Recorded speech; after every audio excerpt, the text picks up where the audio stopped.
Vamos a ver quién se está conectando. Buenas noches a los que van entrando aquí al chat. Y hasta por aquí John Miquel, que creo que fue el primerito en entrar. José González, Miriam Martínez, Coquis Cuellar, Aline Zacarías. Hola Doc, hola. Miriam Pliego. Y ahí vamos teniendo ya un poquito más y en unos minutos vamos a empezar a transmitir en vivo desde Nueva York esta vez, por eso fuimos una hora un poco más temprano para que pudiéramos alcanzar los horarios de allá. Y vamos a hablar con una, no nada más amiga mía, sino además una experta con 2 doctorados y que ahorita se las voy a presentar.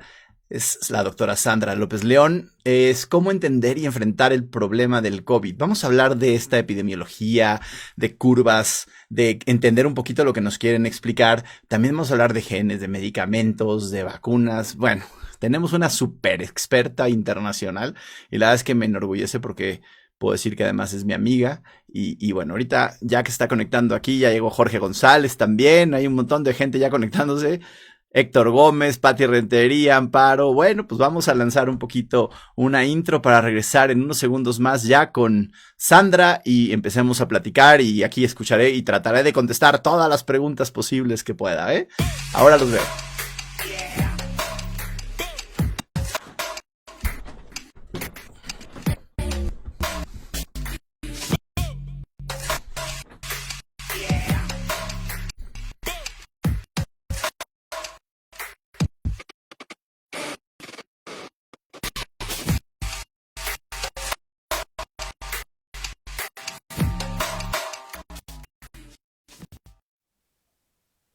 Buenas noches, Sandra, desde Nueva York. ¿Cómo estás, amiga mía? Qué gustazo tenerte aquí. Y bueno, qué plática nos vamos a echar el día de hoy, ¿no? Sí, hola Pablo, muchísimas gracias por la invitación y muchísimas gracias a todos los que se conectaron. También me gustaría en especial agradecer a Latin US que nos están transmitiendo en su página.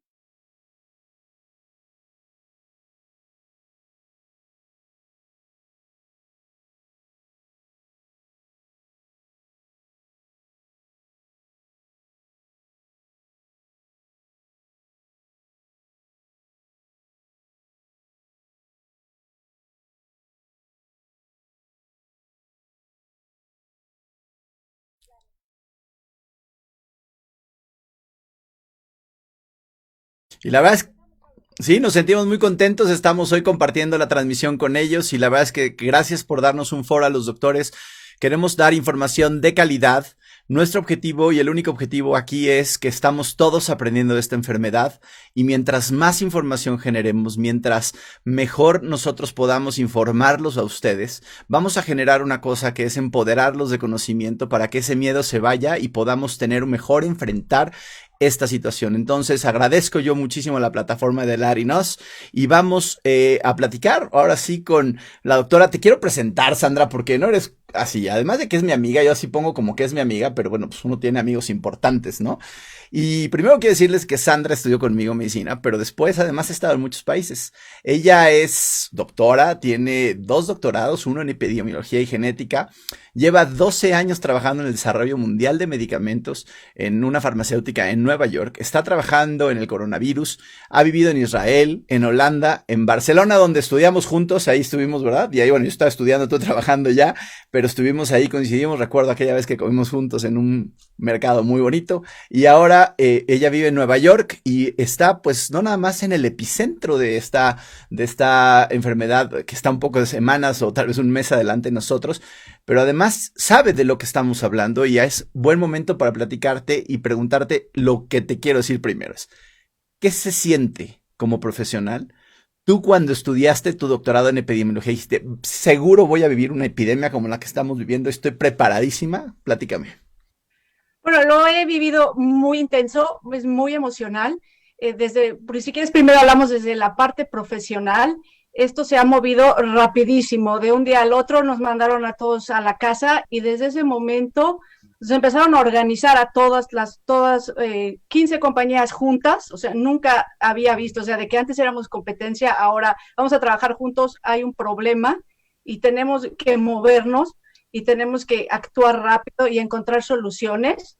y ha sido como trabajar juntos con el gobierno, trabajar juntos con la academia y con todas las farmacéuticas para encontrar un problema y una solución al problema. Y hay, bueno, varias soluciones que hemos estado pensando, que vamos a hablar más tarde, pero bueno, ha sido muy, como profesionalmente, muy intenso, mucho networking, muchísima comunicación. Yo nunca había visto tanta comunicación, pero no nada más en mi trabajo, también con médicos de todo el mundo, como tú sabes, Pablo, y pues sí, ha sido pues muy padre, pero al mismo tiempo, pues este es un problema que está afectando a gente que conozco, me puede afectar a mí, a mi familia, y pues ha sido muy impresionante. Oye, ¿cómo se está viviendo esta epidemia? Porque yo siempre digo que ustedes están viviendo el futuro de lo que nosotros estamos ahora, porque les tocó primero, ¿no? Es una ciudad que fue sumamente afectada. ¿Y cómo se vive esa epidemia estando allá y cómo estás emocionalmente? ¿Qué opinas de esto? Pues sí, para que entiendas un poco mi situación, yo, como dices tú, yo estoy viviendo en algo muy extraño, porque estoy muy en contacto con Europa. O sea, mi equipo de trabajo, mi jefa está en Suiza. Yo todos los días hablo con Suiza. Al mismo tiempo, estoy hablando con muchos amigos que tengo en Barcelona. Entonces, desde muy al principio, yo me di cuenta que lo que ellos me estaban contando, justo 2 semanas, era, era lo que yo estaba viviendo. Entonces, yo empecé a fijarme mucho y a ver mucho y decir, bueno, esto es increíble porque nunca me ha sucedido que yo puedo ver mi futuro a través de lo que están diciendo mis amigos. Pero muy poco después lo empecé a vivir con México y me empecé a dar cuenta que yo estaba como en un momento muy extraño, porque al mismo tiempo que veía mi futuro, veía el futuro de México. Y entonces yo empecé a angustiar un poco, porque aquí en Nueva York, pues ha sido un infierno. O sea, de repente cuando llegamos al pico eran 1,000 muertes diarias, un día, al siguiente día otras 1,000 muertes, y al siguiente día otras 1,000 muertes, y dices, wow, por un lado estás súper asustado y dices, yo no quiero salir, yo aquí me quedo y esto va en serio, pero a la vez dices, esto le va a tocar a México, a mi familia, a mis amigos, en 2 semanas, ¿qué puedo hacer? Y es cuando yo me empecé pues a mover y a meter más, a tener más comunicación con todos mis compañeros, a hablar en la prensa, a escribir, porque es como si te dicen, si tienes 2 semanas para poder parar algo, ¿qué haces? Y pues es muy difícil porque la gente también emocionalmente pues estaba viviendo lo que yo vivía, que la primera fase es, ay, aquí no va a tocar, aquí nos hemos cuidado, nos estamos portando bien, aquí no va a pasar nada. Pues por más que les digas, pues no escuchan. Y a mí me pasó igual, ¿no? Yo 2 semanas antes de que se hizo el boom en Nueva York, yo estaba en la ciudad de Nueva York, y estaba con mi mamá de 75 años en Manhattan, y pues aunque me lo dijeran, lo que me dijera, pues no lo crees hasta que realmente ves y dices, wow, esto sí va en serio. Y al mismo tiempo, pues ha sido muy emocionante porque puedo yo ayudar, y yo me he dado cuenta que una persona en un grupo puede hacer una gran diferencia, y todos juntos nos estamos apoyando y podemos realmente crecer y aprender y entre todos. Entonces, pues ha sido muy rápido, mucha emoción, mucho miedo. Yo creo que todas las emociones han explotado en los últimos 2 meses, digamos. Oye, ¿y cómo ves México? ¿Qué opinas de nuestro país? ¿Cómo lo ves en este momento? Bueno, México, bueno, como te digo, la mejor manera de entenderlo es ver lo que está pasando globalmente. Entonces, yo te podría decir que México va a estar muy parecido a lo que estamos viviendo aquí en Nueva York, muy parecido a lo que se ha vivido en Europa, y unas 2 o 3 semanas. O sea, si están hablando de que va a llegar lo feo, aquí en Nueva York llegó lo feo el 9 de abril. Estuvimos como 10 días terrible, y luego empezamos a bajar, y todavía no empezamos a hablar de abril. Al contrario, se canceló el colegio hasta septiembre. Entonces, pues México de una manera lo veo de que pues va a llegar al pico, va a estar muy feo, y no creo que vayan a abrir los colegios este año, o sea, definitivamente no.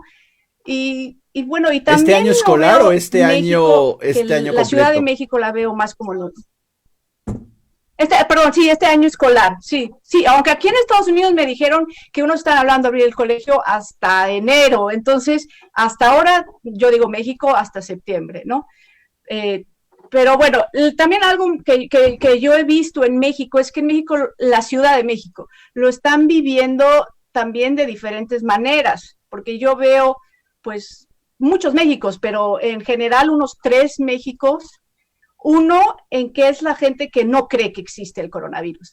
Gente, ya sea que no cree y entonces pues le vale y está en la calle. Y otra gente que tiene que trabajar y entonces pues por más que se quiera quedar no puede porque si no, no come. Entonces esta población, yo creo que ya llegó al pico. O sea, porque es muy parecido a lo que se vivió en Nueva York, ¿no? Luego está otro grupo de gente y también te voy a decir, no nada más en México, en otros países, que sigue exactamente lo que dice el gobierno.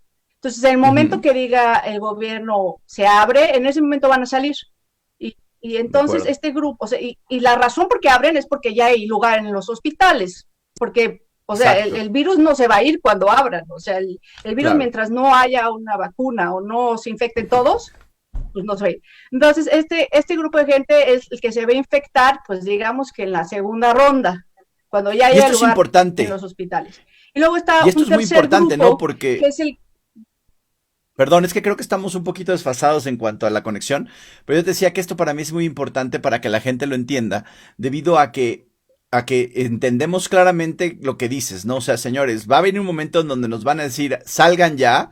Eso no significa que estaremos seguros, sino que tenemos que enfrentarnos a que va a haber más infectados nuevamente, pero que tienen que ser en un momento en donde esos hospitales estén saturados, pero puede volver a saturarse otros hospitales, ¿no crees?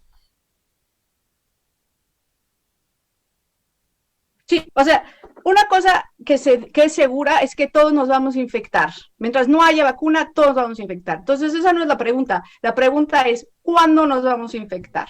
Entonces, yo creo que cada persona es responsable de decidir hasta cierto punto, ¿no? Porque sí nos podemos infectar sin querer, pero somos responsables de cuidarnos y a lo mejor lo más que se pueda hasta que realmente haya una vacuna o haya un mejor tratamiento. Entonces, entre más esperen, aunque digan que se abren y que todos pueden ir a la calle, entre más esperen, más chance de que si se enferman haya algún mejor tratamiento y que también los médicos sepan cómo tratarlos mejor y más chance de que haya vacuna. Entonces, realmente la responsabilidad de cada uno es responsable de su salud y de hacer las decisiones, no la pueden dejar a nadie, básicamente. Pero necesitamos también información y aquí nos pregunta, por ejemplo, dice aquí cuando consideran que sea, Mónica Ávila Schimmelfing dice, ¿cuándo consideran que sea esta segunda ola, por ejemplo? ¿No? ¿Tú sabrías decirnos esto, por ejemplo? Pero, sí, claro. Bueno, en Europa ahora se empiezan a abrir. O sea, por ejemplo, en Dinamarca, en Alemania ya empiezan a ir a los colegios. En España, pues ya empiezan a ir a la calle y están avanzando. O sea, cada 2 semanas empiezan a abrir más y más. Entonces, tenemos que ver muy, muy de cerca qué va a pasar para ver si van a tener otra ola y decidir. Yo creo que muchas de las decisiones van a ser en base a Europa, pero puede ser que sean olas pequeñas y no nada más una, o puede ser que vengan 2, 3 grandes, o puede ser que sea una grande y después se pase lo de la influenza, ¿no? Que se pare y que llegue en el otoño más fuerte. Entonces, realmente no podemos saber, porque es un virus que no conocemos, es en base a la experiencia y también puede ser que sea diferente en cada país. Entonces es muy difícil hablar de una o dos olas. Oye, y con los números que tenemos en México, ¿qué podemos decir? O sea, ¿se puede predecir con lo que estamos reportando oficialmente, con esta información que tenemos? ¿Qué podemos saber de esto? Bueno, los números que tienen en México, o sea, no sé, a mí no me sirven para nada saber un número de casos o un número de muertes, porque pues es muy relativo, ¿no? O sea, todos los días va a subir y como puede ser que se tenga que multiplicar por 8, puede ser que se multiplique por 100 o por 1000, no me dicen nada, ¿no? Entonces, eso de un número entero, y además como sabemos todos, pues nos están haciendo pruebas, entonces es bastante relativo. Y no nada más estoy hablando en México, yo creo que hay muchísimos países en los que se habla de que pues los casos no están diciendo nada, ¿no? Entonces, para esto son dos cosas. Una, en otros países se están fijando mucho en las muertes, porque eso pues es más cuantificable. Y entonces eso, y a mí, en lo personal, cuando yo vi 1000 muertes en Nueva York un día y 1000 muertes al siguiente día, pues las muertes son las que me dicen. Pero bueno, en un país como México, que pues no están reportando todas las muertes, no están reportando todos los casos, a mí lo que me sirve es que sé que en México se decidió usar un método que no es una muestra de toda la población, es una muestra. Entonces, este método, pues es un método que se usa en todo el mundo, ¿no? Se usa en Estados Unidos, en Australia, en Europa. O sea, aparte de que también hacen pruebas, usan este método y lo han estado usando pues más de 15 años. Entonces, este método pues es sólido y si realmente sí tienen una población en la que se está cuantificando todos, es posible hacer una gráfica. Entonces, más que un número, lo que a mí me dice pues es una tendencia, una figura que vamos a poder ver las gráficas que estuvimos hablando, que vamos a enseñar, que sí se pueden hacer algunas conclusiones. Y esto es lo que yo creo que está guiando a México a hacer algunas decisiones, ¿no? De saber cuándo están multiplicándose los casos, cuándo llega el pico, y después cuando ya empiecen a dejar a abrir, pueden saber si realmente está subiendo o no. Sí. Ok. Oye, y hablando de específicamente, hemos recibido muchísimas preguntas sobre qué significa aplanar la curva, cuál es el pico, cuánto va a durar este pico, es un día el pico, así ya, pum, y caemos. ¿Qué es lo que pasa? ¿Cómo lo ves? ¿Qué nos puedes explicar? Bueno, esto he estado enseñando en Twitter porque a mí me llama mucho la atención, primero que nada, porque México es el único país que yo estoy escuchando que está ¿cuándo vamos a aplanar la curva? ¿Cuándo vamos a aplanar la curva? Y el pico, y el pico. O sea, realmente aquí en Estados Unidos no se habla de aplanar la curva. Eso se empezó a hablar de aplanar la curva. Estás enseñando lo del el Twitter que puse, porque quería yo más o menos ver lo que la gente pensaba. ¿Te lo pongo ahorita mismo? Perfecto. Entonces yo puse en el Twitter específicamente porque me llama mucho la atención que todo el mundo sabía lo que era aplanar la curva y cuando les preguntaba, pues todo el mundo me decía una respuesta diferente y estaban completamente seguros que era. Entonces les voy a decir un poco lo de aplanar la curva, lo que es, cómo se maneja aquí y en otros países, pero para esto necesito que borren todo lo que sepan. O sea, no quiero que estén diciendo, a ver, vamos a ver si lo que yo creo es lo que me va a decir. No, vamos a borrar y les voy a decir cómo lo estamos viendo aquí en Estados Unidos. Bueno, primero les pregunté que si aplanar la curva era no tener coronavirus al mismo tiempo, que es lo que la mayoría pensaba, y pues sí, correcto, pero que no colapsen a los hospitales, también, correcto, que la línea sea horizontal, pues sí, o sea, que empiece a moverse, también correcto, y no tengo idea, pues también porque muchísima gente no tiene ni idea. Entonces, los más honestos de todos. Exacto, entonces vamos a poner la gráfica esta que de hecho tú me mandaste, que aquí es la razón que nos dijeron a todos, la razón que se tienen que quedar en casa es porque queremos aplanar la curva, ¿ok? Entonces, van a aplanar la curva si no nos enfermamos todos al mismo tiempo. Entonces, aquí en rojo pueden ver, si no nos hubiéramos quedado en casa, pues ya hubiéramos llegado al pico, ya vendríamos de bajada, ya nos hubiéramos enfermado la mayoría, ya estaríamos inmunizados, que algunos países hicieron eso, pero en el momento que se quedaron en casa, pues ya los puedo felicitar porque ya aplanaron la curva. O sea, entonces, la otra cosa que entra en esto de aplanar la curva es la capacidad del sistema, que pues también es muy relativo, ¿no? Porque si tú me estás diciendo en Nueva York, pues todo estaba saturado, los hospitales estaban saturados, tuvieron que abrir centros de convenciones, bueno, definitivamente entonces no aplanamos la curva, ¿no? Entonces, en México, pues depende, si tú me dices todo el país de México, pues no han logrado aplanar la curva, porque, o sea, que se dé en todo México al 100% y que se sature todo, pues nunca, porque en primer lugar la epidemia se está dando en regiones, entonces, pues nunca se va a saturar, pero si tú me hablas de una saturación de los hospitales privados y los hospitales principales en México, entonces, pues yo no te podría decir si realmente han aplanado la curva, ¿no? Y bueno, y si también en ese momento meten camas y lo ajustan y hay lugar para todos, pues entonces, pues le podemos decir que todavía hay cupo. Entonces es muy relativo, ¿no? Hablar de esto. Pero la idea es esta. Si todos están diciendo, no es verdad que hemos aplanado la curva, bueno, pues sí la han aplanado porque se están quedando en casa, ¿ok? O sea, sí sirve que la gente se quede en casa. Eso es muy importante porque luego hay gente que se frustra porque otras no se están quedando, pero sí esta parte de la población que está cooperando impacta. Sí, o sea, también, sí, también he oído gente que dice, no, como ya no nos quedamos en casa desde el principio, ya valimos. No, o sea, si la única, o sea, te lo pongo en Nueva York, que es lo que yo viví, todos estábamos afuera. En el momento que vimos 1,000 muertes, todos se Ujú. metieron a sus casas. O sea, O cuando ahí ves ya, un muerto que es hasta un la gente que conocido, y eso es lo triste. no, todo es tristísimo porque todo mundo que yo conozco conoce a alguien que se ha muerto, ¿no? O sea, yo conozco pues gente cercana que se murió y pues te quedas, o sea, ya lo único que puedes decir, estoy feliz de que estoy viva, ¿no?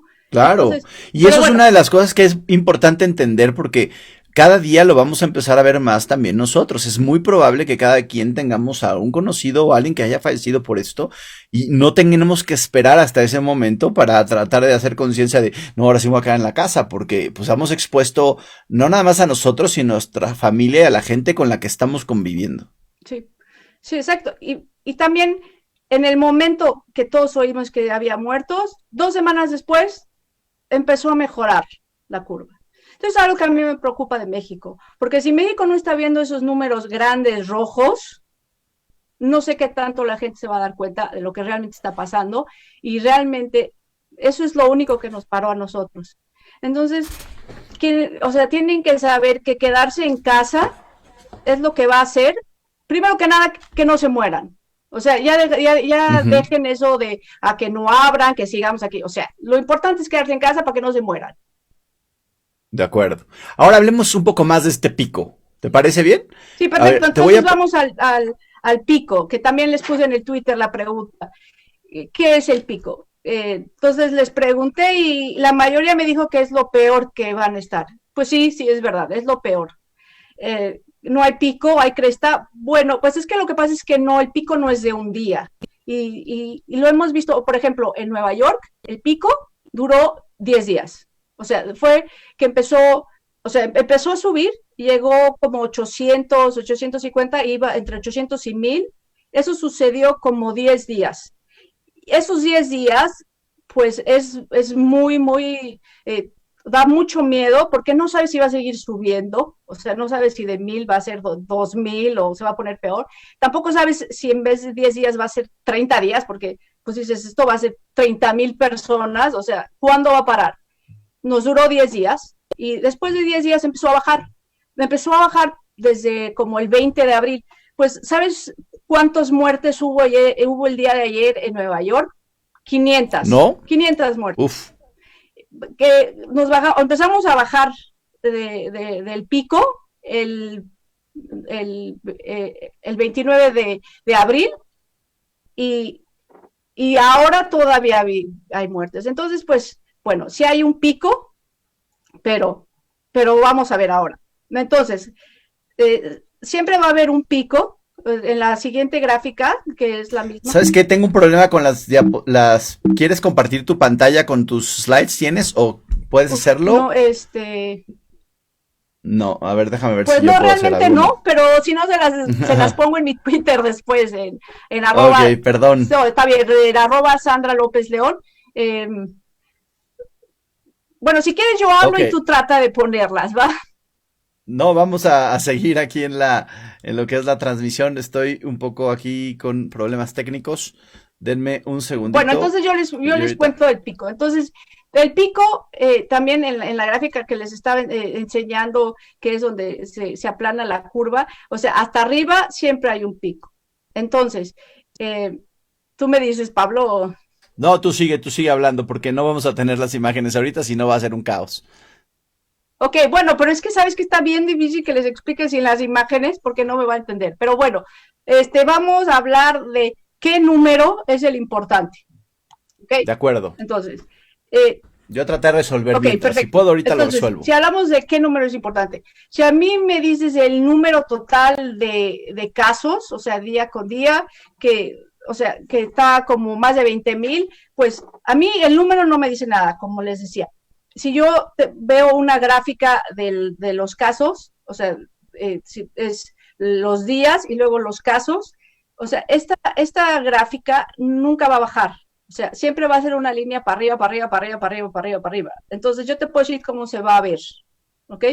Porque pues siempre va a subir, subir, subir. O sea, hasta de la polio sigue subiendo la línea y nunca va a bajar. Entonces, cuando estamos viendo una curva de que sí hay una tendencia que sube y luego que baja, está hecha de los números de casos nuevos día con día.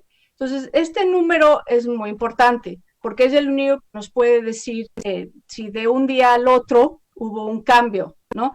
Entonces, si digamos que en Nueva York de un día al otro, pues hubo 1,000 muertos, ¿no? Y al siguiente día hubo otros 1,000 muertos. Entonces, en el momento que yo veo que baja el número de casos del día, entonces es cuando yo me puedo dar cuenta que ya está pasando el pico. Entonces, realmente en el número que nos tenemos que fijar es en el número de nuevos día con día, ¿sí? Ok, entonces, ¿y cómo ves a México en esta relación? Bueno, en México, bueno, lo que tienen, hay un número que a mí me gusta mucho, que es el porcentaje de cambio, que es cuántos casos nuevos hay en 24 horas. Y la razón que a mí me gusta, en primero, porque todos los países tienen este porcentaje. Entonces, si tú tienes una definición de un caso un día, o sea, ya sea nada más una muestra de la población, y sigue siendo esa muestra y la misma definición al día siguiente, entonces realmente puedes saber cuánto cambió, ¿sí? Entonces, este porcentaje, o sea, es el cambio de casos nuevos, es muy importante porque, por ejemplo, te voy a decir, en México el porcentaje hoy es de 6%. En Estados Unidos es de 2%.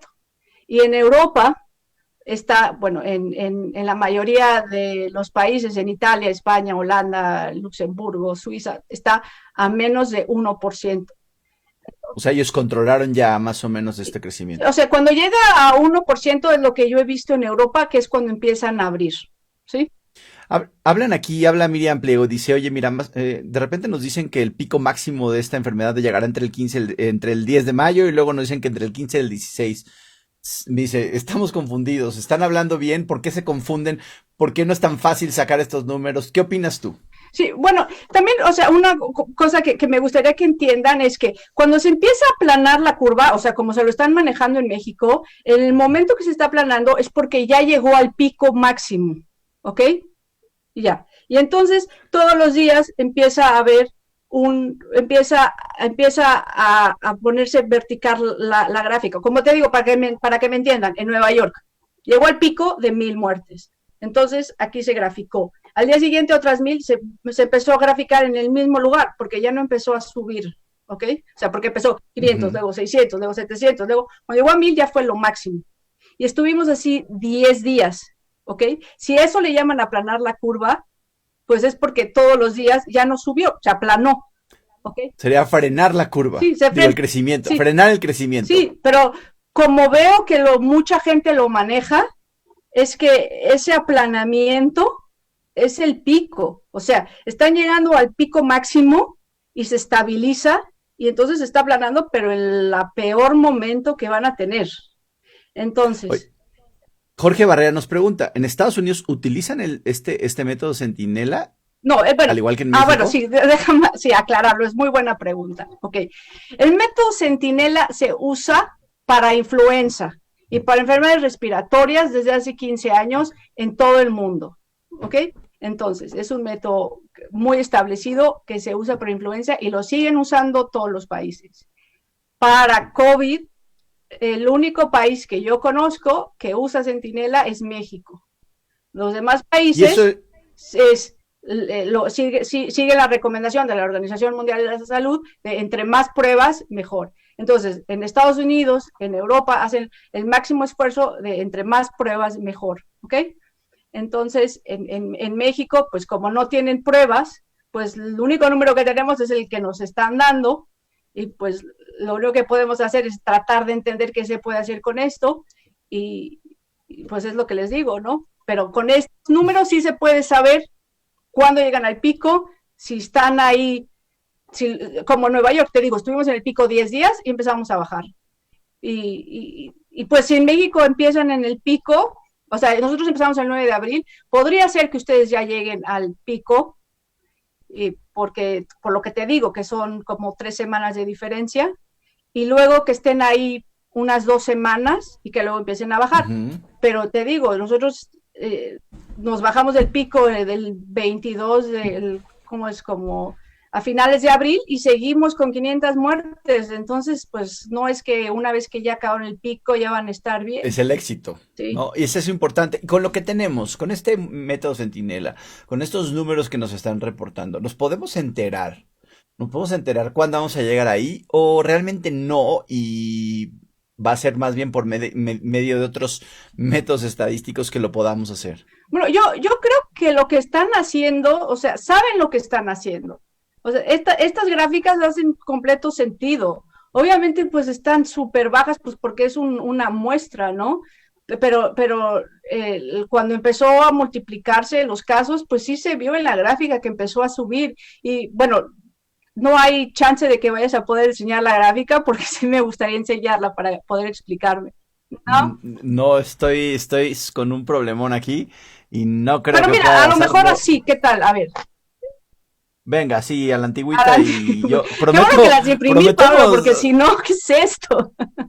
Bueno, tú las puedes compartir también ahí de tu computadora. Sí, no, a ver, dime qué tal se ve. Se ve bien, ahí más o menos. Bueno, venga. Esta es la gráfica de México, ¿sí? Que son los números de casos nuevos.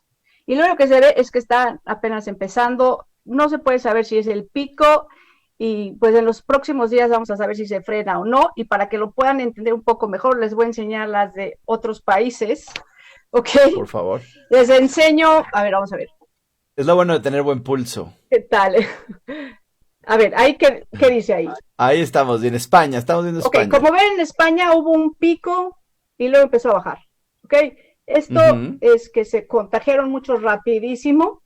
Entre más rápido se contagien, pues más rápido pasa el pico. O sea, el pico es el que está por acá, ¿no? Luego, esto es Italia. Ahora no te oigo, a ver. Ahora sí me oyes. Sí. Sí. Italia. Ok, también el pico y para abajo.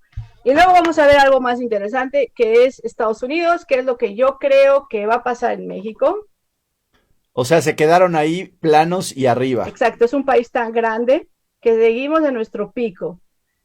Y como México es muy grande, pues seguirán en su pico, pero le llamarán aplanar la curva. Ok. Entonces, digamos que pico tiene una connotación mala, aplanar la curva es una connotación buena, pero como lo están viendo y lo están manejando, pues lo siento, pero es lo mismo. De acuerdo. Y luego... Ahí vemos que... me parece que es Inglaterra. Este es... Bájalo un poco más. Ahí. Ajá. Ok. Bueno, para que le den idea. Están en lo mismo. Es lo mismo. Está pasando lo mismo que en Estados Unidos. Bueno, es que es un país tan grande y la epidemia está dando en diferentes lugares, pues... Que no hay de otra. O sea, si yo te hago la curva de México, que de hecho traté de hacerles la curva de México, pues, pero no pude, porque hubo 500 nuevos casos ayer, el día anterior 0, un día antes 9 y otro 33, entonces creo que están reportando muchos al mismo tiempo y pues no les puedo hacer la curva, pero ya se las pondré en mi Twitter. Pero el mensaje es que sí es posible que estén llegando ya al pico, y no te lo estoy diciendo por los números, te estoy diciendo por lo que he vivido, de que estoy en Nueva York y están 2 o 3 semanas después. ¿Cuánto les va a durar el pico? Pues yo creo, pues, es que te depende, ¿no? Porque si tú haces de México unas 3 curvas de la gente que está en la calle, pues ya llegaron y ya pasaron, pues se dan a diferentes tiempos, ¿no? Digamos. De acuerdo. Y entonces, pues vamos a tenerlo que ver de forma indirecta o cómo podríamos ver, porque tú haces unas gráficas muy interesantes ahí que también luego retuiteas. ¿Cómo nos podemos dar cuenta, hablando de, por ejemplo, se puede ver de otra forma contando muertos? ¿Qué Sí. pasa? Pues sí, los muertos son lo que más nos están ayudando a nivel mundial. Y de hecho, ya todos los números, o sea, lo que estamos usando son las muertes, o sea, lo que hacemos es el exceso de muertes, y eso te lo voy a Ujú, explicar, que es, nosotros sabemos año a año cuánta gente muere en ujú. determinado momento. Entonces, sabemos en este momento en muchos países cuánta gente se ha muerto. Entonces, si tú coges la gente que se ha muerto ahora y la restas de la gente que esperabas, tienes un número que es el exceso de muertes. ¿Ok? Entonces, si hay 20,000 muertes más de lo que hubieras esperado, indirectamente puedes pensar que tienen que ver con coronavirus, o sea, ya sea que porque tenías el coronavirus, o sea, porque tenías enfermedades y no pudiste llegar al hospital, o porque, pues no sé, también ha habido suicidios por el estrés, o sea, cosas que son en general que puedes decir. Entonces, en, en Twitter he puesto unas gráficas que ha hecho Bernd Murdoch, que está del Financial Times, que está enfocado en poner el exceso de muertes de todos los países. Okay. Ujú. Ahora, hasta ahora está buscando información de México para poder tener información de cuántas muertes ha habido o sea, año a año, ya sea semana a semana o mes a mes, para poder hacer la de México. En cuanto la tengan, yo se las voy a poner, pero se las voy a enseñar aquí. Vamos a ver. Ujú. Me lo ponen muy difícil, Pablo, pero bueno, Ni modo, lo no siento, ahora está sí bien. que fallas técnicas del en vivo. A ver, vamos a hablar de España. España es un país de 47 millones de personas. Ellos reportaron 26,000 muertos, ¿ok? De coronavirus. Y el exceso de muertes, o sea, de lo que hubiéramos, el exceso, o sea, lo que hubo que no esperábamos es de 32,000, ¿ok? O sea, tuvieron 32,000 más muertos que el promedio de los últimos años. Sí, o sea, tienen 32,000 más. Y ellos reportaron que de coronavirus 26,000. Entonces, lo que van a ver pues, en las gráficas que les voy a poner es esto. ¿Sí? ¿De acuerdo? ¿Ok? Y pues bueno, te puedo decir más o menos, en Inglaterra reportaron 30,000 muertes y el exceso de muertes es de 43,000. Y no sé, de los Países Bajos eh, reportaron 5,000 y exceso de muerte 7,000, más o menos. Pero lo interesante es que en Inglaterra, este fin de semana, de repente aumentaron 5,000 muertos más a las cuentas. Y la razón es porque dijeron que no habían contado las muertes que no habían estado en los hospitales. Entonces, de un día al otro, 5,000 más.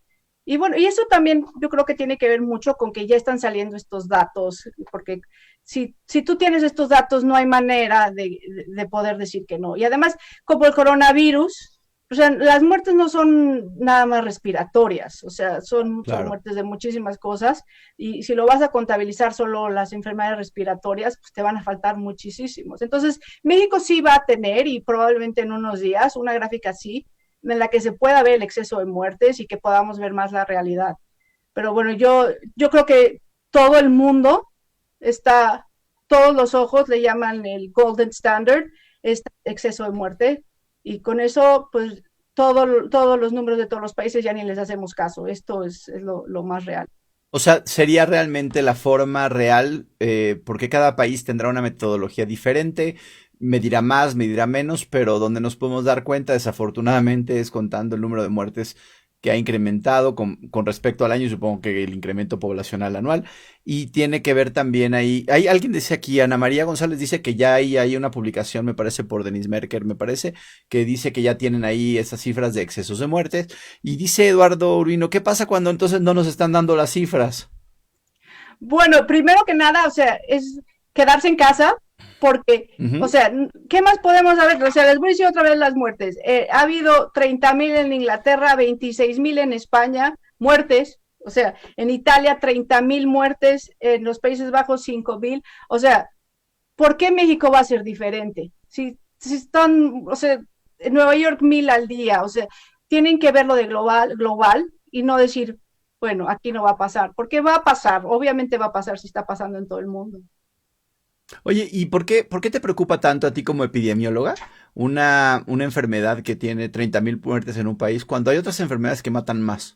Porque eso es a veces uno de los argumentos de la gente que no cree mucho o que cree en estas teorías conspiracionales y que dice, no, es que esto es mentira porque son 30.000 es muy poquito. Y a ver, comparado tal vez con una población, sí, pero ¿por qué te preocupa? Mira, esto mejor te lo contesto no desde el punto epidemiológico. A mí me importa porque hay gente que conozco que se está muriendo y porque Ya me está. puedo morir yo y porque está afectando a todos mis amigos, a todos mis amigos médicos, o sea, están en riesgo. Entonces, pues claro que me preocupa. Claro, y nos preocupa también porque estos son muchas muertes de una enfermedad nueva que si no controlamos puede desencadenar un problema mucho mayor porque incrementaremos mucho la mortalidad también al saturar los hospitales. O sea, en cuanto un hospital está saturado, las posibilidades de que tengamos nosotros una atención efectiva y que tengamos y salgamos adelante disminuyen considerablemente. Y lo vimos ya mucho en España y en Italia, por ejemplo. Sí, ujú, de acuerdo. Ujú. Muy bien. Me gustaría cambiar un poquito el tema, ¿qué te parece? Y vamos a hablar ahora de cosas mejores, ¿no? O sea, vamos a hablar del futuro, vamos a hablar Perfecto. de soluciones, vamos a hablar de qué podemos esperar, qué tenemos y por qué no tenemos las medicinas. Platícanos. Tú, a ver, tú eres experta en esta parte de farma. Yo te quiero decir, ¿por qué no está la medicina ya? Dinos. Bueno, primero que nada tenemos que recordar un poco lo que es la fase de desarrollo del medicamento, ¿ok? Esta fase generalmente dura 15 años, ¿ok? O sea, Entonces, vamos sí, tarde. Ok. entonces realmente, o sea, nosotros nos estamos moviendo, o sea, esto va rapidísimo, o sea, todos los días hay como 150 publicaciones. Si tú un día no lees, pues ya te quedaste atrás, porque esto está moviéndose rapidísimo y lo que tardaba antes años está tardando meses, lo que estaba tardando meses está tardando semanas. Entonces, realmente cuando a mí pasan unos días y no he hablado con una persona y me contestan, oye, ya lo encontraron, oye, pues, o sea, son 2 días. Para ti será mucho, pero, o sea, no se puede mover más rápido. Entonces, a mí me gustaría hablar del desarrollo, o sea, del medicamento. Primero hay una fase que es en la que es en el laboratorio, en animales, en microscopio, que esta dura muchísimo tiempo. De 10.000 moléculas que entran en esa fase, solo 250 pasan a la siguiente. Y la siguiente fase Wow. es la fase clínica. ¿Okay? En esta fase clínica es cuando se empiezan a dar en humanos. Entonces, aquí hay una confusión que me gustaría aclarar, porque en este momento para el coronavirus hay como 250 moléculas que se están estudiando eh, Ujú. y están en la fase de preclínica.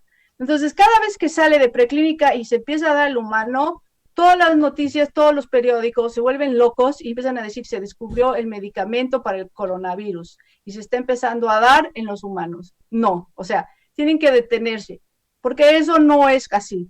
O sea, sí es verdad que hay una aprobación para que se empiecen a dar en humanos, pero como experimento. Entonces, cuando se empieza a dar en los humanos, tenemos, el primer paso es saber si no te vas a, o sea, si no te va a caer peor, eh, si no vas a tener otras enfermedades, si es tóxico, ¿no? Entonces, De acuerdo. entonces si no es, ya es para ver si sirve o no, ¿ok? Entonces, cuando lo estén dando en humanos, no significa que sirva, puede ser que hasta sea peor y no significa que no sea tóxico. Entonces, realmente pues tenemos que parar y decir, bueno, está en fase de experimentación, y una vez que ya se cumple todo esto, porque tú también te estoy hablando de entre la fase 1, o sea, desde que entra a dar un humano a que ya la prueban, son 7 años. ¿Y se puede acelerar? Bueno, sí, entonces, una de las razones que nos hemos enfocado es en encontrar todos los medicamentos que ya están en el mercado, o sea, que ya están Ok. siendo usados en los humanos, para ver si se puede usar estos medicamentos para usar el coronavirus. Entonces, el primer mes fue una locura para todos nosotros, porque teníamos que identificar, o sea, en base de que tú entiendes muy bien cómo entra el virus al cuerpo y de qué está hecho, también tienes que identificar todos los medicamentos que ya están en el mercado que podrían ser utilizados. Entonces, en esto, bueno, entendemos pues que es un virus, entonces enfocamos en todos los antivirales que podrían funcionar. Y también luego ya entendimos que es una respuesta inmunológica exagerada. Entonces fue enfocarnos en los medicamentos pues, que ayudan a frenar esta respuesta. Entonces, de estos se hicieron como una lista como de 40 medicamentos que ya están en el mercado, y los primeros pues fue lo que es el de la malaria, que la gente se puso a comprarlos en la farmacia, pero pues ni al caso, porque en primer lugar era todos estos medicamentos se están dando para pacientes graves en el hospital. Y segundo, pues que siguen siendo experimentales, ¿no? O sea, no son la cura, o sea, sí, siguen todos estos, todos. De hecho, no hay ningún medicamento que sea la cura, o sea, todos siguen en investigación y pues hay muchos que son si quieres los mencionamos, Pablo, no sé. Sí. Ok, bueno, no les voy a dar la lista de 40 porque tampoco es la lista, váyanse a comprar todos los 40, ¿no? Pero bueno, son los antivirales, básicamente, el remdesivir, que es el que se ha estado hablando, porque lo aprobaron de emergencia, lo aprobaron porque sí se vio que disminuye los días en el hospital. Pero bueno, sí, aunque lo hayan aprobado, sigue en investigación. También los antivirales para el VIH, también hay para la influenza que se están dando, interleucinas, también había un medicamento, la invermeticina, o sea, hay varios. Entonces, pero también no es que hay muchas preguntas que todavía estamos contestando. Una es, ¿en qué momento de la enfermedad se debe de dar? O sea, si está muy grave, si está llegando al hospital. O sea, esto es una de las preguntas. La otra es qué enfermedades tiene el paciente, porque también van a responder diferente. También hasta la dosis tenemos que responder, ¿no?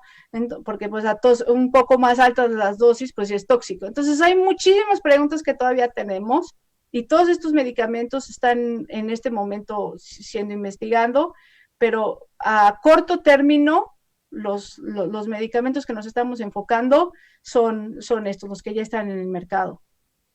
De acuerdo, o sea, la solución sería, tenemos que buscar algo que ya exista, porque entendemos que ahora el desarrollo de medicamentos es imposible para este momento de la enfermedad, y con eso tratar de buscar el medicamento ideal para quién es, para quién no es, tal vez combinarlo con otros, tal vez buscar las mejores terapéuticas en conjunto, no como una sola, y así es como podríamos buscar algo. ¿Hay algo que se vislumbre, por ejemplo, con Remdesivir? ¿Por qué funciona? ¿Qué dice Estados Unidos? ¿Qué está pasando? Bueno, el remdesivir pues es el medicamento en los que empezaron a salir los estudios clínicos y en el que hubo una mejoría, ¿no? Entonces, está muy bien que haya estos medicamentos, pero este medicamento no es así como la cura o lo que va a cambiar esto, ¿no?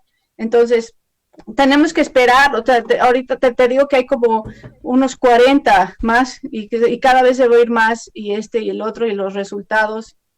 O sea, Ok. pero De- dir- en corto, Diríamos que las noticias tienen que ser más, los noticieros tienen que ser más prudentes con esta información y nosotros reservarnos a entender que cuando se hable de esto, pues está todavía en pañales y todavía no podemos decir ya tenemos algo afortunadamente, pero bueno, son caminos que se van tomando.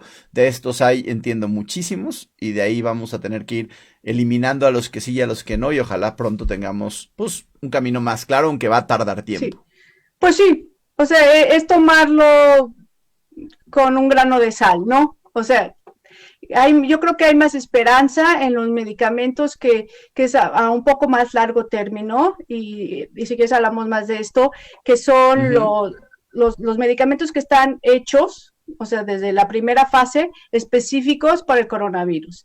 Entonces, hay dos que son anticuerpos monoclonales, que son Ujú. pues mucha esperanza. O sea, te estaba contando que es muy interesante estos anticuerpos monoclonales. Hay dos, uno en Holanda y el otro en Israel. Y en el de Holanda, pues yo le tengo mucho cariño a este anticuerpo monoclonal, porque cuando yo estaba estudiando en Holanda, en la Universidad de Erasmus, yo trabajaba en el piso 22. Y en el piso 10 había un científico que trabajaba en genética, que su hobby era buscar anticuerpos contra coronavirus en el 2005. Un hobby tranquilito, ¿no? O sea, otros vemos Netflix y estos, o bueno, aquí, ¿no? Bueno, Aquí necesitamos más busco gente con anticuerpos. ese tipo de hobbies. Claro, búsquense esos hobbies, chicos. Entonces, tú estuviste ahí. Sí, sí, o sea, de hecho, pues como siempre llovía, pues yo el ejercicio que hacía era subir al piso 22, y muchas veces al piso 10 pues me paraba porque para, No o sea, tenías con el por el pretexto de aire. saludar a la gente. Exacto. Bueno, y entonces este anticuerpo monoclonal, pues es lo que es lo que están diciendo como neutralizar al virus. Entonces, De acuerdo. es un anticuerpo que es realmente como el antivenom, ¿no? El que va a ir neutralizar, y el que va a evitar que los genes se metan a nuestras células y que nos enfermemos. Y es lo mismo con el que está en Israel. Yo creo que también en las noticias ha estado mucho sonando esto. Sí. Entonces, pues yo le tengo mucha esperanza. Ya parece que ya empiezan los estudios en humanos, que son experimentales. Y O sea, no hasta mañana. exacto, no. Entonces tenemos que esperar a ver. Pero bueno, si sí empieza, pues como se está moviendo esto rapidísimo, un par de meses, y sí se está viendo que no hay, que no es tóxico, que está bien y que sirve, pues sí, yo creo que sí dan autorización de emergencia, y estos anticuerpos monoclonales, pues los están manejando, que pueden ser como vacuna, o sea, preventivo, como medicamento y hasta pruebas. Totalmente de acuerdo. O sea, tenemos una esperanza en esto. Hay dos líneas muy importantes y creo que está relacionado con algunas preguntas que harían aquí algunas de las personas en donde nos están diciendo que si era esto o lo de Israel que estaban diciendo, Sí, etcétera. Pero tomémoslo con mesura, entendamos que estamos en fases experimentales y que aún falta tiempo, pero que es una línea muy interesante y que puede generar, creo que algo muy, muy positivo. Hay, ¿qué me puedes decir aquí de este plasma de pacientes? Porque he oído unas noticias así súper divertidas de que en Puebla fue donde se dijo que ahí usaron plasma de pacientes infectados y que descubrieron esto y que le están curando pacientes y ahí va por diferentes lados, ¿no? Creo que hasta en muchas ciudades se ha inventado ya en México eso. ¿Cuándo empieza esto? ¿Funciona? ¿No funciona? ¿Qué me puedes decir de esto? sí, Debes claro. de tener algún dato. Sí, lo que me preguntas es que si es nuevo, ¿no? Pues ¿Es nuevo lo del suero de los pacientes sí, infectados, inyectarse a sí, alguien? exacto. Pues empezó como en 1898, Ok. que se empezó a dar el plasma a enfermos, y de hecho se empezó para la difteria, eh, para diferentes enfermedades. Se ha usado para virus, para bacterias, para parásitos. De hecho, en la epidemia de influenza, se dio el plasma. Y de hecho, mi hermano me estaba contando porque él es médico en Nueva York, que en un hospital había una biblioteca, y que a principio de siglo estaban los enfermos, y que si estaba enfermo alguien de algo, pues tú ibas a la biblioteca y buscabas el plasma. Entonces decías, bueno, este tiene, eh, no sé, tétanos, ibas y buscabas el tétanos, y eso era lo que le ponían. Entonces, pues es muy interesante, porque es algo que se está usando desde hace muchísimo tiempo, y ahora se empezó a dar para el coronavirus. El primer paciente se dio aquí en Nueva York, creo que el 23 de marzo se dio el primero de plasma. O sea, no fue en Puebla.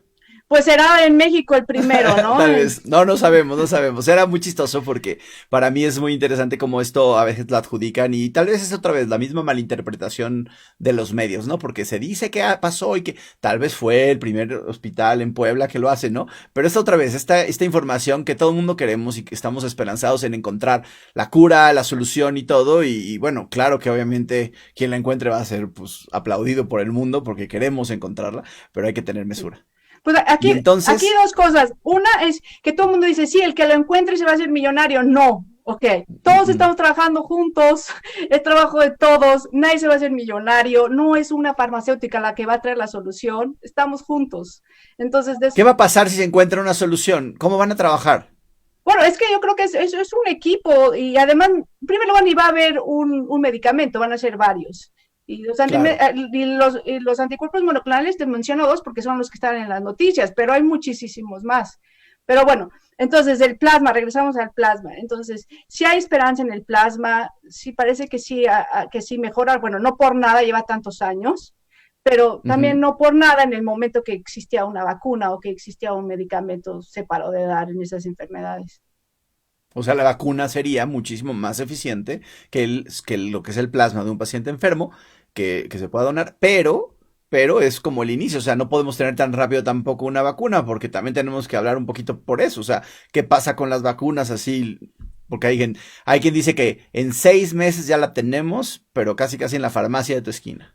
Sí, exacto, de las vacunas, bueno, hay como 150 vacunas que están en fase de experimentación, 7 se empezaron a dar en humanos, eso no significa que sirvan, como te estaba diciendo, se empezaron a dar, tenemos que esperar.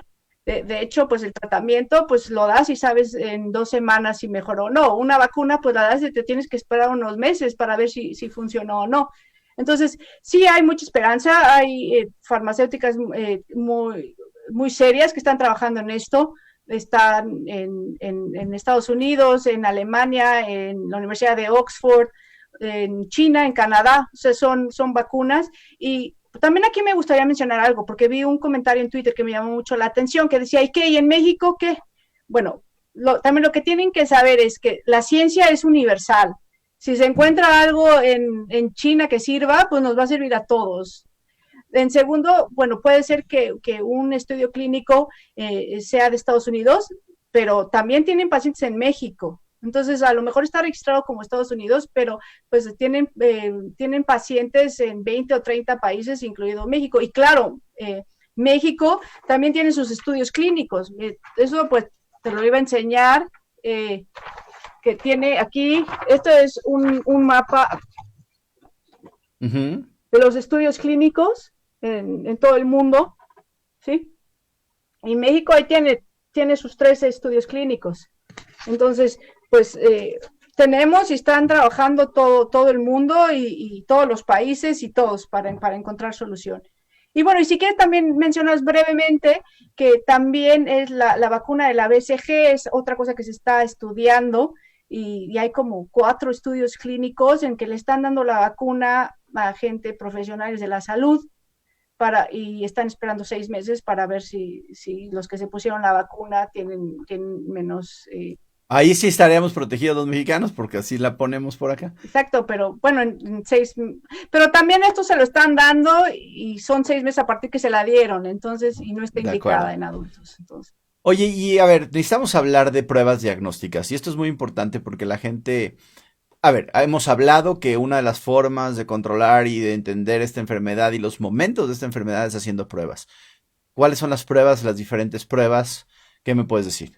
Pues me gustaría hablar de 3 diferentes pruebas. Una es para el diagnóstico. Esta prueba del diagnóstico es para ver si tienes coronavirus o no. Entonces, como se hace es con un hisopo en la nariz, eh, y lo que buscan es genes del virus. Entonces, con esto pueden hacer el diagnóstico. Esta, bueno, es la prueba que te dice la Organización Mundial de la Salud, que entre más hagas mejor, porque entre más diagnostiquemos, más identificamos y más paramos y todo. En otro lado, como en un país como México que no hay suficientes pruebas, bueno, y mucha gente me pregunta, oye, debo de hacer la prueba porque me duele la garganta. Bueno, la CDC lo que recomienda es, primero que nada, a pacientes en el hospital. Segundo, a los trabajadores de la salud. Y tercero, a la gente de casas de la tercera edad, porque bueno, si hay uno infectado, pues puede haber muchas muertes ahí. Entonces, esos son los principales. Entonces, es que me dicen si me la puedo hacer o no, pues mira, si nada más es por curiosidad, pues no te la hagas, porque también ir ahí al hospital y hacértela, pues corres el riesgo de que te enfermes. ¿Y qué vas a hacer con el resultado? O sea, quedarte en casa y aislarte, pues mejor si estás enfermo, quédate en casa y y no salgas, ¿no? Entonces, pues es muy relativo, porque es muy fácil decir a todos pruebas, pero pues en realidad si no hay, o sea, yo conozco muchísimos médicos que no se pueden hacer una prueba porque no hay. Entonces, Claro. pues entonces esto es principalmente. Luego, si quieres, vamos a la segunda prueba. Y bueno, mencionamos rápido que en México, por lo que yo entiendo, no hay pruebas rápidas. Aquí en Estados Unidos sí hay, se hacen, algunas tardan 10 minutos, algunos 40 minutos, y hay autodrives donde vas con tu coche y te la hacen. Pero en México, pues no sé cómo está la situación, pero también en todos lados del mundo hay falsos negativos, altísimo, altísimo. O sea, tengo una amiga en Dinamarca que me dice que le hacen pruebas, 3 pruebas sale negativo, y luego le hacen la prueba en la tráquea al paciente y sale positivo.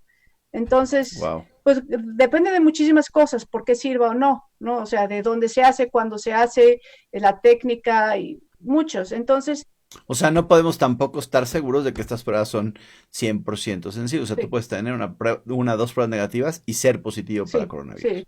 Aún con las PCRs. Eso es muy importante que lo entendamos, porque estamos viendo muchos enfermos que parece y que cumplen muchísimos de estos criterios y que de repente no los podemos diagnosticar porque la prueba sale negativa. Y es importante. Y eso no es culpa de nadie más que de que las pruebas todavía no son tan buenas, ¿no? Más bien, mejorarán. Sí. Exacto, sí, porque hay como 150 pruebas también que están tratando de meter. Y hay unas que sí tienen más especificidad. Pero bueno, vamos a la siguiente prueba, que es la serológica, que es en la sangre, que es para ver si te dio el coronavirus, y lo que busca es anticuerpos IgG para ver si estuviste expuesto, que se debe de hacer 15 días después, yo digo un mes mejor. Ujú. Y estas ya están llegando a México. Hay La FDA aprobó 4 que son de compañías serias. Ujú. Hay cientos de pruebas chinas que no aceptaron aquí en Estados Unidos, no aceptaron en Inglaterra y que sé que están en México y que están carísimas y que no sirven de nada. Sí, eso es importante, señores. Y aquí ya lo escribieron, aquí alguien ya, hay esas pruebas que estamos viendo chinas y que las está vendiendo gente que especula y que para ellos, para que sepan más o menos el costo, puede ser un costo real de adquisición de 30 o 40 pesos, las pueden estar vendiendo en 2,000 pesos. Y nadie sabe ni qué tanto funciona, ni cuántos errores tienen, ni nada. Serían ideales tener un kit, claro, tener un kit y hacerte una prueba en casa, sí. Pero empezamos a tener ya pruebas, por ejemplo, en el hospital a veces se tiene una prueba ya de IgG que se llama, es la memoria nada más, es esa parte y no es rápida, tarda unos días, pero empieza a ver esto y esto cada vez va a ser más accesible sobre pruebas que tengan una sensibilidad como esta que les estaba platicando, de aproximadamente arriba del 99 y fracción de posibilidad de diagnóstica si es que ya tuviste contacto con esto. Sí, entonces, si se la hacen, lo primero que tienen que preguntar es cuál es la especificidad y si da ¿Y qué es falsos negativos. especificidad? Sí, si da falsos Explícales un negativos poquito. o falsos positivos, básicamente. Es muy importante estos dos números y que sean más de 95, porque Exacto, es que cuántas veces la prueba se puede equivocar diciendo que no tienes y si tienes, ¿no? Y la otra es qué tan específico es para ese virus y no te detecta otro y se confunde, porque a veces pasa con algunas pruebas. se le llaman especificidad y sensibilidad. Entonces, fíjense en esos dos números, si es más de 95, pero ya, o sea, ya existen las pruebas que son muy altas, entonces, y además cuestan igual que las que no sirven. Entonces, O hasta menos. exacto, hasta menos. Sí, y luego, pues si quieres, vamos a la tercera prueba, que es algo muy interesante, que son las pruebas poblacionales. Estas se Ujú. están haciendo para buscar genes del coronavirus en el caño de ciudades o pueblos. A ver, a ver, a ver, a ver, explícate bien. Sí, Qué exacto. dijiste? Pues bueno, para saber si una población tiene coronavirus hasta se puede saber antes de que empiecen los síntomas, están viendo el agua del caño. Entonces, si encuentran restos del virus, de los genes del virus, entonces pueden concluir pues que hay coronavirus ahí. Entonces, esto yo creo que para largo plazo es muy interesante para saber qué tantas enfermedades hay en un pueblo, en una ciudad. Y también hay otra que es muy interesante, que le empezaron a hacer, le inventaron en Israel, en el Technion, que lo que hicieron es muy interesante porque hace pruebas a muchísima gente, digamos a 50 personas, muy rápidas y muy barato. Y la manera que lo hacen es que descubrieron que en vez de hacer una PCR, o sea, de una persona, pueden hacer una PCR, pero meterle la muestra de 50, ¿ok? Entonces, eso hace, por ejemplo, que si tú quieres saber si en una casa de ancianos tienen coronavirus o no, si hay una persona o no, tú le haces la muestra a los 50 y el tiempo y el costo de que harías una, haces los 50. O sea, un salón de clases podría funcionar así, por Exacto, ejemplo. un salón de clases, un hospital, o sea, claro. Entonces, porque si tú vas a hacer 50, te vas a tardar más de un día y vas a pagar muchísimo dinero.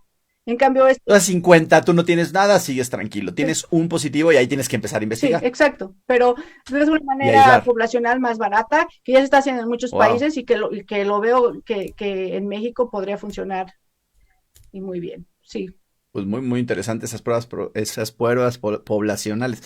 Oye, ya te manda saludos Dani Motola. Fernando Fuentes ya me está molestando que usáramos el franelógrafo, dice, que porque yo no pude poner. Esa fue mi culpa, Fernando, ni No, modo. pues no, pero No sé, muchísimos besos a todos mis compañeros, a nuestros compañeros de medicina, que me encanta que estemos tan unidos. Y la verdad es que es increíble y es increíble ver a gente como tú desarrollándote en el extranjero, siendo una investigadora, siendo alguien que está a punta de lanza en el mundo. Y yo te quiero agradecer muchísimo por haber estado hoy con nosotros. No sé si quieras agregar algo, tengamos alguna pregunta más. Alguien, chicos, hay muchas preguntas que yo te voy a pedir que por favor las contestes porque no me da tiempo.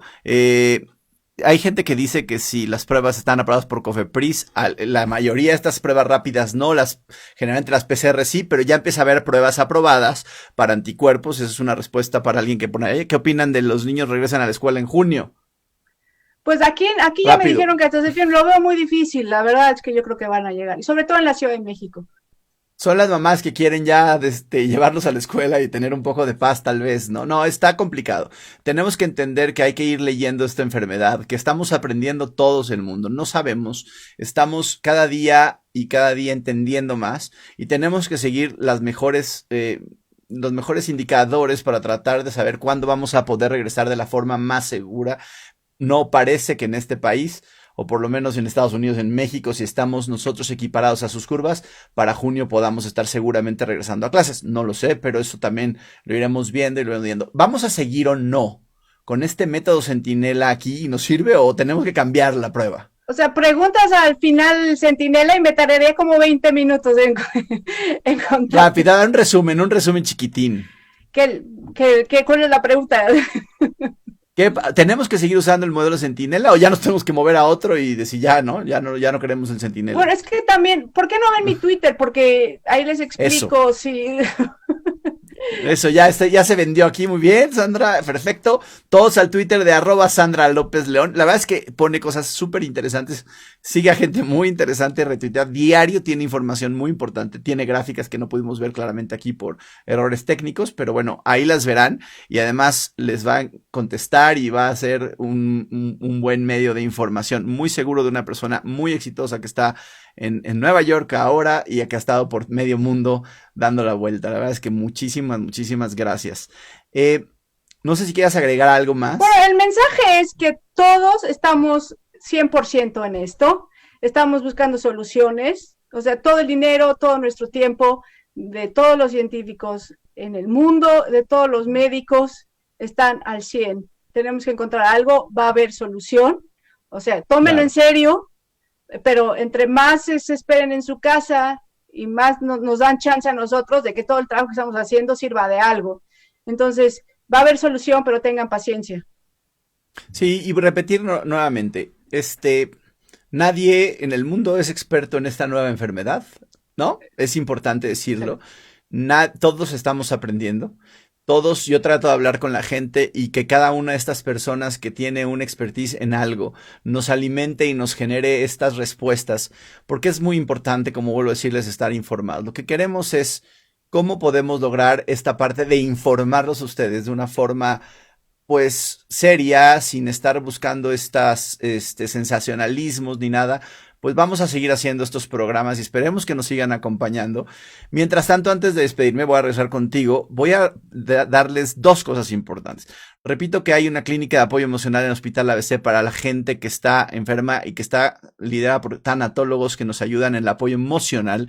Aquí están los teléfonos. Tiene que ser en este momento solo por saturación a la gente que esté con familiares enfermos en algunos de los centros médicos ABC. Quiero decirles también que toda la información la podemos ver aquí. Muchas de estas pláticas, si se la perdieron, si la quieren compartir, la vamos a poner en la página de YouTube de Pablo Vidal. Síganla. También estamos en Twitter, también estamos en Instagram. Síganme para que podamos generar algunas otras pláticas. Pero les voy a presentar algo que para mí se hace, y fue coincidencia, quiero decirles que fue algo muy bonito. Este próximo martes coincide con el Día del Enfermero y de la Enfermera en el mundo, y sin saberlo pensado, porque pues obviamente en esta temporalidad de la enfermedad, voy a tener, la verdad es que el placer y el orgullo de tener a dos enfermeros que son tanatólogos y que están metidos dentro de una área COVID, y platicaremos de muchas cosas que será enfermería y tanatología este martes 12 de mayo del 2020 a las 21 horas y los espero ahí. Es su día, vamos a festejarlos, vamos a aplaudirles, vamos a decirles gracias porque son la gente que está ahí también en el frente y a veces se nos olvida y solo hablamos de los médicos. Yo de una vez les digo gracias y vamos a hacerles como un homenaje, vamos a hablar con ellos, vamos a ver el punto de vista del enfermero, pero de todas maneras del lado tanatólogo. La verdad es que va a estar súper interesante tener aquí a José Carlos Estrada Robles y a Miguel Ángel Flores Morales. Tengo también esto que se me hizo fabuloso. El otro día publicábamos una foto de un momento en donde teníamos una lesión por usar un cubrebocas y me contacta una amiga mía que además, la historia luego se las platicaré, pero ella es una amiga mía dermatóloga y ella, que es Teresa Alonso de León, es estudiante y es residente de dermatología y que está a cargo del servicio, me parece que de Adriana Lozano, que está ahí también en la imagen. Hicieron esto que se me hace fabuloso, que lo he oído en muchos otros lados, pero la verdad es que se los agradezco a todos ustedes. Y en el Hospital General Dr. Manuel Gea González hay un grupo de dermatólogos especialistas que están manejando el tratamiento avanzado de heridas y están dándole ayuda, guía y tratamiento, y así como medidas de prevención a cualquier personaje del medio de salud que debido a estas lesiones que se generan por el uso de materiales de protección, estos casos son reales, son de ellos y estamos autorizados en poner estas fotos. Fíjense bien las lesiones por estar utilizando esas medidas de protección. Ese es el sufrimiento que a veces no se ve y esa es la gente que está metida ahí. Y yo no me imagino si en 2 horas acabas destruido de tu nariz y de la frente, ¿qué se siente estar metido 12 horas en un centro COVID o más? Y la verdad, señores, es que primero a todos los que están ahí, gracias a la gente que está haciendo esto y a la gente que tenga algo que quiera poner aquí para que nosotros lo hagamos llegar a más gente. Yo aquí se los voy a poner mientras sean unas cosas así altruistas y que sean serias. Te agradezco, Teresa, por haberme contactado y creo que tenemos que hacer también una plática de esto pronto, porque además también nosotros vamos a tener que usar cubrebocas y otros y tendremos lesiones. Ahí están los datos. Voy a publicar esta información en Facebook para que si tienen amigos, doctores, enfermeros, gente que utilice estas medidas de protección y tienen lesiones, por favor, contáctelos porque esto es altruismo puro y esto es lo que nos une y lo que hace a mucha gente grande, y les agradezco al Gea González por estar haciendo esto. Volvemos contigo en el sentido de despedirnos y quiero decirte, ¿quieres agregar algo? ¿Saludar a alguien? No, muchísimas gracias, muchísimas gracias a ti y a todos los que se conectaron y de verdad con todo gusto, si no entendieron algo, yo se los explico, contáctenme, pregúntenme, yo con muchísimo gusto y muchísimos saludos a todos y besos a todos. Y trataremos, yo me encargaré después, si tienes algún tiempo, publicaremos estas gráficas con alguna pequeña explicación, ya sea que las publiques de tu Twitter y las retuitemos en el mío, para que la gente la tenga y que tenga un poquito más claro esta información. Les agradezco muchísimo a todos los que se conectaron, tuvimos a muchas personas, trataremos de contestar sus mensajes y los espero el martes a las 9 de la noche esta vez con la gente de enfermería. Vamos a hacerles un homenaje en su día y gracias a todos los que nos acompañaron. Cuídense mucho, no relajen las medidas de seguridad. De verdad, estamos en una fase que es muy importante cuidarnos. No nos podemos enfermar ahora para desaturar esos hospitales y tener más oportunidades. Cuídense y nos vemos pronto.